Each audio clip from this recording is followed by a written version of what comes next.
Hair the parent cell divide into two. Mitosis क्या होता है, यहाँ पे जो पेरेंट सेल होती है वो डिवाइडेड है टू आइडेंटिकल डॉटर सेल्स में, दो आइडेंटिकल डॉटर सेल्स में डिवाइड होती है। It is a equational divide. यहाँ पे क्या होता है, सब कुछ इक्वल इक्वल डिवाइड होता है, तो इसीलिए इसे इक्वेशनल डिवाइड कहते हैं।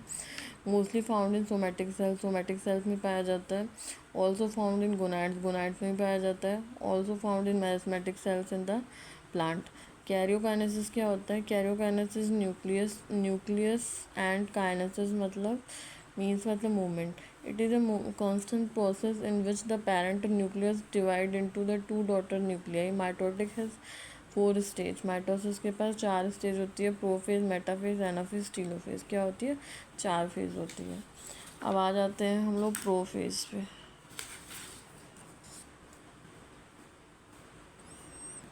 प्रोफेज क्या होती है हमारी, प्रोफेज में 2 टाइप होता है, एक अर्ली प्रोफेज होता है, एक लेट प्रोफेज होता है। अर्ली प्रोफेज में जो क्रोमोसोम होते हैं वो बिल्कुल कंडेंस होते हैं, सारे सेल ऑर्गेनल सभी प्रेजेंट होते हैं इसमें। सेंट्रोमर साइड में प्रेजेंट होता है। और क्रोमोसोम स्टार्ट कंडेंस। क्रोमोसोम क्या होती है, अभी कंडेंस फॉर्म में रहता है। सेल है, न्यूक्लियर मेम्ब्रेन है, अभी सेंट्रियोल अभी साइड में चुपचाप से खड़े होते हैं। फिर क्या हो जाता है, लेट प्रोफेज में क्या होता है, सेंट्रोमर धीरे धीरे अपने पोल पे जाने लग जाते हैं और क्रोमोसोम जो होते हैं वो कंडेंस हो जाते हैं। सेंट्रियोल सेंट्रोमर अपने उसमें आ जाते हैं, और मतलब जो क्रोमोसोम होते हैं सेल ऑर्गेनल डिसअपियर हो जाते हैं। न्यूक्लियर मेम्ब्रेन डिसइंटीग्रेटेड होती है, न्यूक्लियर मेम्ब्रेन भी क्या होती है, गायब हो जाने लगती है। सेंट्रियोल जो होते हैं वो अपने जगह पे जाने लग जाते हैं। ठीक है, तो फिर यहाँ पे pro means first and phase मतलब stage. There is a prophase in which stage the mitotic which follow the interphase of the cell cycle. Interphase of the cell cycle होती है following event during the prophase में। Prophase में क्या क्या event होता है, condensation of chromatin material take place and compact the mitotic chromosome. Condensation of the chromatin material होता है और each chromosome appear the double consists of 2 colloidal sister chromatid, 2 sister chromatid बनते हैं। joint the centromere, centrioles move toward the opposite pole। अब centriole जो होते हैं वो अपने अपोजिट पोल्स की तरफ जाने लग जाते हैं, सेल के अपोजिट पोल की तरफ जाने लग जाते हैं लेट प्रोफेज में। उसके बाद क्या है, स्टार्ट माइटोटिक स्पिंडल फॉर्मेशन। धीरे धीरे स्पिंडल फॉर्मेशन स्टार्ट हो जाता है। And of the phase the microscope do not show the Golgi body, complex endoplasmic ectron, nuclear membrane and nucleus। जितने भी सेल ऑर्गेनल्स होते हैं, Golgi complex, endoplasmic reticulum, mitochondria, ये सब गायब हो जाते हैं और साथ में न्यूक्लियर मेम्ब्रेन भी गायब हो जाती है और न्यूक्लियस भी गायब हो जाता है। तो ये हमारा था प्रोफेज स्टेज। अब मेटाफेज स्टेज में क्या आ जाता है, मेटाफेज जो होती है वो सेकेंड स्टेज होती है। Phase which is state the metaphase is the second stage of mitosis की सेकेंड फेज होती है। Following events occur during the metaphase में बहुत सारे इवेंट्स होते हैं। Disintegration of nuclear envelope disintegrate हो जाती है। Chromosome separate through the cytoplasm से chromosome contain 2 chromatids attached to the centromere. 2 chromatid जो होती है वो अटैच होती है सेंट्रोमर से। स्पिंडल फॉर्मेशन इज कंप्लीट, पूरी तरह से स्पिंडल फॉर्मेशन हो जाती है। All the chromosome aligns themselves into the equator plane. जितने भी क्रोमोसोम हैं वो अपने आप को क्या कर देते हैं, इक्वेटर पे अलाइन कर देते हैं। सारे के सारे क्रोमोसोम क्या हो जाते हैं, इक्वेटर पे आके ऐसे ऐसे स्टैंड कर जाते हैं। ठीक है, उसको रिफर टू भी मेटामॉर्फिक प्लेट। और वहाँ पे क्या होता है, एक मेटामॉर्फिक प्लेट बन जाती है जिससे वो उसी को हम इक्वेटर बोलते हैं। वहाँ पे सारे क्रोमोसोम आके क्या करते हैं, जुड़ जाते हैं एक जगह, एक लाइन से इकट्ठा हो जाता है। Centromere join the 2 sister chromatid together. Centromere क्या करती है, 2 सिस्टर को क्रोमेटिड्स को ज्वाइन कर देती है। All the spindle fibre attach to the kinetochore. जितने भी स्पिंडल फाइबर्स हैं वो क्या जाके काइनेटोकोर से जाके अटैच हो जाते हैं। डायग्राम देखेंगे तो सब कुछ समझ में आएगा आपको।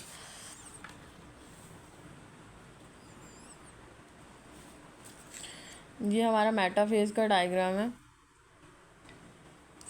देखिए ये सेंट्रोमर है, सेंट्रोसोम है। उसके बाद ये सारे स्पिंडल फाइबर्स हैं जो अटैच है क्रोमोसोम से। जो क्रोमोसोम है वो क्या है, मेटाफिजिक प्लेट पे आके बीच में, बिल्कुल बीच में अटैच हो गई है। कॉटिनस स्पिंडल फाइबर है, डिसकॉन्टिन्यूस स्पिंडल फाइबर, और डिसकॉन्टिन्यूस है सेंट्रोमर है, काइनेटोकोर जो ये सेंट्रोमर के अलग से जिससे स्पिंडल फाइबर अटैच है उसको काइनेटोकोर बोलेंगे, और डिस्क स्ट्रक्चर, और ये बीच में जहाँ पे क्रोमोसोम आके अटैच है बीच में उसको हम मेटामॉर्फिक प्लेट बोलेंगे। तो ये हमारा मेटाफेज डायग्राम हो गया।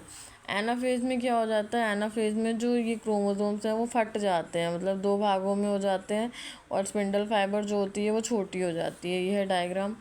स्पिंडल फाइबर सेपरेशन और क्रोमोसोम शॉर्टनिंग और स्पिंडल फाइबर, जो स्पिंडल फाइबर्स होते हैं वो छोटे हो जाते हैं, और separation of chromosome, chromosome separate हो जाते हैं, ठीक है। और ये देखिए ये डायग्राम है। व्हेन नॉट सेपरेटेड, दोनों सेपरेट नहीं होते तब तक हम इनको क्रोमैटिड्स बोलते हैं। जैसे ही दोनों सेपरेट हो जाते हैं तब इनको हम क्रोमोसोम बोलते हैं। जब तक सेपरेट नहीं होते हैं तब तक ये क्रोमैटिड्स बोलते हैं, जब जैसे ये लोग सेपरेट हो जाते हैं तो इनको हम क्रोमोसोम्स बोलते हैं, ठीक है। तो ये था हमारा एमनोफेज। एनाफेज में क्या हुआ, क्रोमोसोम जो होते हैं वो फट जाते हैं और जो स्पिंडल फाइबर है वो छोटी हो जाती है, ठीक है। तो ये हो गया हमारा एनाफेज। तो अब एनाफेज के बारे में पढ़ेंगे। सॉरी, एनाफेज क्या है, this is phase the chromatid move towards the pole. Anaphase में क्या होता है, जो क्रोमैटिड्स हैं वो क्या करती हैं, टूवर्ड द पोल की तरफ मूवमेंट होता है। Centromere which hold two chromosome together, centromere जो होता है वो दो क्रोमोसोम को होल्ड करता है। Split the separated of daughter chromatid, daughter chromatid को स्प्लिट कर देता है। Now separate the chromatid cell chromosome, अब ये क्या करता है, सेपरेट करने के बाद क्रोमैटिड जो होती है उसे हम क्रोमोसोम बोल देते हैं। Spindle fibre is not shortened and daughter chromosome might toward the opposite pole. Spindle fibre is short and, spindle fibre जो होती है वो शॉर्ट होने लग जाती है, क्या हो जाती है, शॉर्ट होने लग जाती है। उसके बाद क्रोमोसोम जो है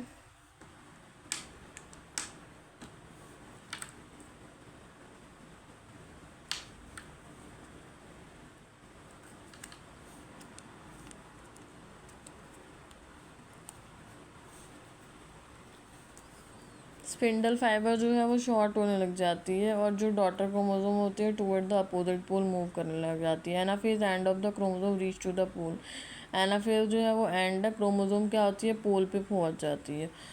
उसके बाद हमारा आ जाता है nuclear envelope assemble around the chromatin cluster. Nuclear envelope जो होता है वो क्रोमेटिन के क्लस्टर के इधर उधर आने लग जाता है। अब वो जब न्यूक्लियर मेम्ब्रेन आने लग जाता है तो वो हमारी टीलोफेज कंडीशन हो जाती है। एनाफेज में क्या हुआ, जो हमारे क्रोमोसोम जो क्रोमेटिन थे वो फट गए और फट के क्रोमोसोम बन गए और दोनों सेपरेट हो गए, और क्या हो गया, स्पिंडल फाइबर छोटे हो गए। ये जो स्पिंडल फाइबर जिससे अटैच है उनको हम काइनेटोकोर बोलेंगे, और जो ये है सेंट्रोमर है, और सेंट्रोमर है, और ये जो बीच में है उनको सेंट्रियोल भी बोलते हैं, जिससे क्रोमोसोम अटैच होते हैं।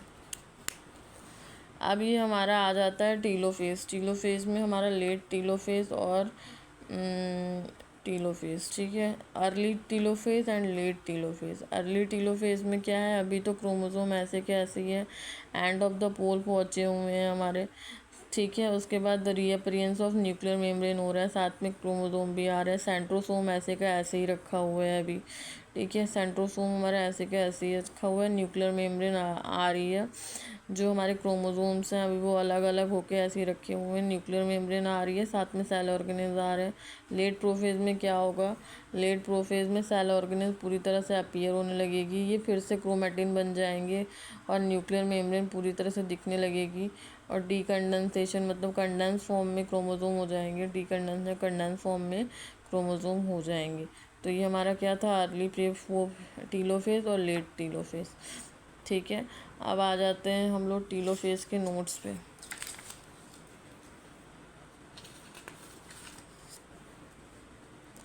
Telophase is a telophase means the end phase of the means मतलब stage. Chromosome reach to their poles और mitotic spindle disappear, mitotic spindle disappear हो जाती है, मतलब जितने भी एस्टर स्पिंडल फाइबर्स थे वो सब कुछ अटैच मतलब डिसअपियर हो गए। डीकंडेंस ऑफ क्रोमोसोम क्रोमेटिन जो कंडेंसेशन क्रोमोसोम जो था वो क्रोमेटिन में चेंज हो गया। रीअपीयरेंस ऑफ एंडोप्लाज्मिक गोल्गी बॉडी, सारे जितने भी न्यूक्लियर मेम्ब्रेन थे वो आ गए।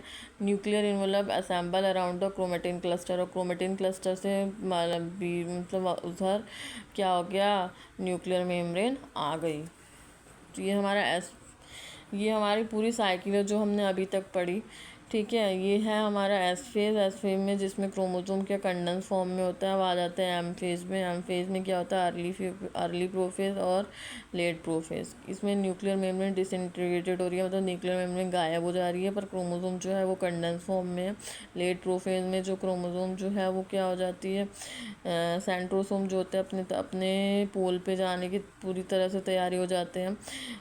एस्टर और स्पिंडल फाइबर अरेंज होने लग जाते हैं, एस्टर और स्पिंडल फाइबर बनने लग जाते हैं। ठीक है, उसके बाद मेटाफेज में क्या होता है, एस्टर एंड स्पिंडल फाइबर बन जाते हैं, सेंट्रोमर होता है, काइनेटोकोर आ जाता है। स्पिंडल फाइबर जो होते हैं वो हमारे क्रोमेटिड से जाके अटैच हो जाते हैं। ठीक है, उसके बाद क्या होता है, ये मेटाफेज स्टेज है। और ये मेटाफिजिक, यहाँ पे एक मेटाफिजिक प्लेट होती है जिसपे क्या होती है, क्रोमोसोम जाके पूरी तरह से अटैच हो जाते हैं। सिस्टर क्रोमेटिड्स जो होते हैं वो पूरी तरह से अटैच होते हैं सेंटर के।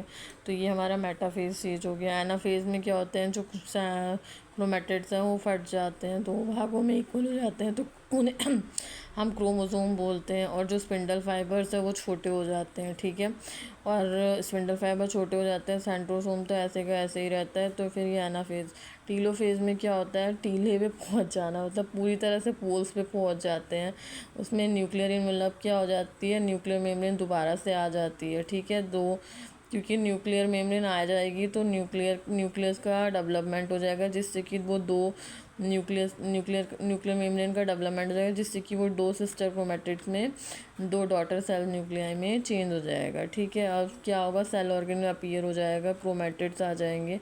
तो ये हमारा क्या था, ये हमारा पूरा का पूरा कैरियोकाइनेसिस का एम फेज था, माइटोटिक फेज था। तो अगर वीडियो पसंद आई तो प्लीज़ लाइक एंड सब्सक्राइब करें, और नीट वाले और क्लास 11th के स्टूडेंट इस नोट्स को अच्छी तरह से लिखें और प्रॉपर तरीके से उतारें। ठीक है, थैंक यू और हैव अ नाइस डे।